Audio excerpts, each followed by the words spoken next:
Radhe Radhe guys guys এটা হলো ত্রিধারা মিলন মন্দিরের প্রবেশপথ। তারপরে এর পাশে ছিল খাবারের টিকিটের কাউন্টার। আমরা সেই প্রবেশপথের মধ্যে দিয়ে প্রবেশ করে সামনের দিকে এগিয়ে গেলাম। এগিয়ে যাওয়ার পরে সামনের থেকে মন্দিরের ভিউটা ছিল এরকম। পাশে একটা বারান্দা টাইপের ছিল, যেখানে দর্শনার্থীরা এসে বিশ্রাম করবে। তারপরে এটা হলো সিঁড়ি, যে সিঁড়িটার মধ্যে দিয়ে এই মন্দিরটার ভিতরে প্রবেশ করা যায়। সামনে রাধাকৃষ্ণ এবং সখীরা নৃত্য করছে, সেইটা দেখতে পাওয়া যাচ্ছে। তারপরে সামনেটার ফ্রন্টটা এরকম, এবং ওঠার পরে আমরা সর্বপ্রথমে রাধা এবং কৃষ্ণ ঠাকুরের চরণে প্রণাম জানাই এবং আমাদের পূজার সামগ্রী পুরোহিত মশাইকে দিয়ে দিই, যার শেষে তিনি আবার আমাদেরকে পূজার সামগ্রী দিয়ে দেয়।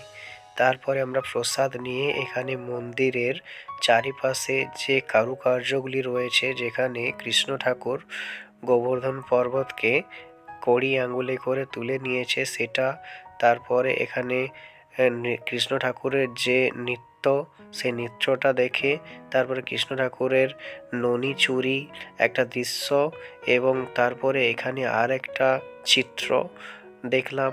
দেখার পরে পাশে দেখো আরও একটা চিত্র, যেখানে নারায়ণ বিরাজমান রয়েছে, যিনি স্বয়ং কৃষ্ণ ঠাকুরই। তারপরে এখানে দেখো বসুদেব যে কৃষ্ণকে নিয়ে যাচ্ছে যমুনা নদী পেরিয়ে, সেই রকম একটা কারুকার্য দেখতে পেলাম। তারপরে মন্দিরটার চারিপাশে এরকম নানান কারুকার্য কিন্তু ছিল, এবং সামনের দিকে এগিয়ে আমরা আরও কারুকার্য দেখতে পাই। এখানে শিব সতীকে নিয়ে নৃত্য করছে, তার কারুকার্য। এবং দেখো এখানের উপর থেকে ভিউটা ছিল এই রকম, এবং তারপরে দেওয়ালের কিছু কারুকার্য দেখি। এবং দেখো এখানে একটা জিনিস দেখলাম, যে কৃষ্ণ ঠাকুর এবং রাধা ঠাকুর দুজনকে তো দেখতে পাওয়া যাচ্ছে, এছাড়া বিভিন্ন দেব দেবীর কিন্তু ফটো এখানে রয়েছে। এবং চারিদিকটা তোমাদেরকে ঘুরিয়ে দেখানোর আমি চেষ্টা করছি, তোমরা কিন্তু দেখে নাও যে কত সুন্দরভাবে এখানটা সাজানো রয়েছে। তারপরে পারিপার্শ্বিক যে অবস্থাটা সেটাও তোমাদেরকে দেখিয়ে নিলাম। এখানে সকলেই অপেক্ষা করছিল এবং দারুণ একটা সময় কাটাচ্ছিল। তারপরে কেউ বসেছিল, কেউ বা দাঁড়িয়েছিল।